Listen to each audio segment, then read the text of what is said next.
Suspension వెంటనే జగదీశ్వర్ రెడ్డి గారిపై suspension వెంటనే జగదీశ్వర్ రెడ్డి గారిపై సస్పెన్షన్ వెంటనే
ఉద్యోగం చెప్పేసి నల్గొండ జిల్లా వ్యాప్తంగా తెలంగాణ మొత్తంలో కూడా ఇది ఒక ప్రతిపంది చర్యగా ఇలా ప్రజలు భావిస్తూ ఉన్నారు. ముఖ్యంగా ఇవాళ బడ్జెట్ పైన ఏదైతే జగదీశ్వర్ గారికి టీఆర్ఎస్ పార్టీ తరఫున అవకాశం ఇచ్చింది, ఆయన స్పీచ్ స్టార్ట్ చేసిన 5 నిమిషాల్లో ముగ్గురు కాంగ్రెస్ స్పీకర్ మాట్లాడిస్తూ ఎంతవరకు సమంజసం స్పీకర్ గారికి అడుగుతా ఉన్నాం.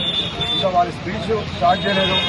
వారు ఒక్కసారి మాట్లాడితే ఈ ప్రభుత్వాన్ని బట్టలిచ్చే పరిస్థితి ఉంటుందని చెప్పే ఆలోచనతో స్పీకర్ గారు ఏకపక్షంగా ఒక పార్టీలో సభ్యుని సస్పెండ్ చేయాలంటే అపోజిషన్ పార్టీకి సంబంధించిన వివిధ ఫ్లోర్ లీడర్లందరినీ పిలిచి మీటింగ్ పెట్టి వాళ్ళతో సూచనలు తీసుకున్న తర్వాత సస్పెండ్ చేయాలి.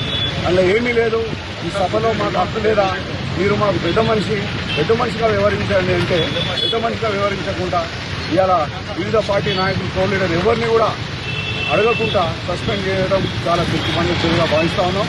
వెంటనే మేము సస్పెండ్ వెతివేయాలి. జగదీశ్వర్ రెడ్డి గారిని ఇలా బడ్జెట్ పైన స్పీచ్ అవకాశం ఇవ్వాలని చెప్పి మేము కోరుతా ఉన్నాం.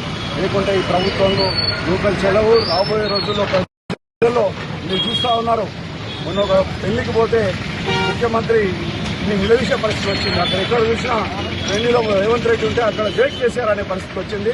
రేపు కాంగ్రెస్ మంత్రులు కానీ ఎమ్మెల్యేలు కానీ ఎక్కడ పోయినా ప్రజలు ఇలా వాళ్ళ నిలదీసే పరిస్థితి వస్తుంది. ఎక్కడ పోయినా జైక్ చేశారనే పరిస్థితి వస్తుంది. వాళ్ళు ఇంకా ప్రభుత్వంలో 3.5 సంవత్సరాలు అనుకుంటారు. వాళ్లకు దినదినం గణంగా గడిచే పరిస్థితి ఉంది. ఇలా బడ్జెట్ ఇలా ఏకపక్షంగా బడ్జెట్ పెట్టుకునే పరిస్థితి లేదు. వాళ్ళకు ప్రజలే గుణపాఠం చెప్తారు. వెంటనే జగదీశ్వర్ రెడ్డి గారు సస్పెన్షన్ విప్పియాలి. ఇవాళ ఈ భువనగిరి నియోజకవర్గం కాదు, నల్గొండ జిల్లా వ్యాప్తంగా ఇలా జగదీశ్వర్ రెడ్డి అంటేనే బీఆర్ఎస్ అంటే జగదీశ్వర్ రెడ్డిగా ఇలా కార్యకర్తలు భావిస్తూ ఉంటారు. వారి సస్పెన్షన్ ప్రతి కార్యకర్త కూడా ఖండిస్తూ ఉన్నారు. వారి నాయకత్వంలో జిల్లాలో ఇలా రాష్ట్రంలో కేసీఆర్ గారి నాయకత్వంలో, కేటీఆర్ గారి నాయకత్వంలో ముందుకు పోతుంది. రేపు రాబోయే రోజుల్లో చిత్తుగా కాంగ్రెస్ వాళ్ళు నిలిచిన పరిస్థితి లేదు. లోకల్ బాడీ ఎలక్షన్స్ పెట్టే దమ్ము లేదు. కాబట్టి ప్రజలు ఇలా ఒకటే ఆలోచిస్తూ ఉన్నారు. పొరపాటు జరిగింది, దొంగ మాట నమ్మి మేము ఓటేసామని చెప్పి ప్రజలు గమనించే పరిస్థితిలో ఉన్నారు. కాబట్టి మన అందరం కూడా ఐక్యంగా ముందుకు సాగాలి. పెద్ద ఎత్తున నిరసన కార్యక్రమాలను చేయాలి. ఈ ప్రభుత్వాన్ని మెడలుంచి వాళ్ళను ఇలా ఈ ప్రభుత్వంలో తప్పుడు మాట చెప్పి ఈ ప్రభుత్వంలో ఎక్కింది చెప్పి వాళ్ళ మెడలుంచాలి.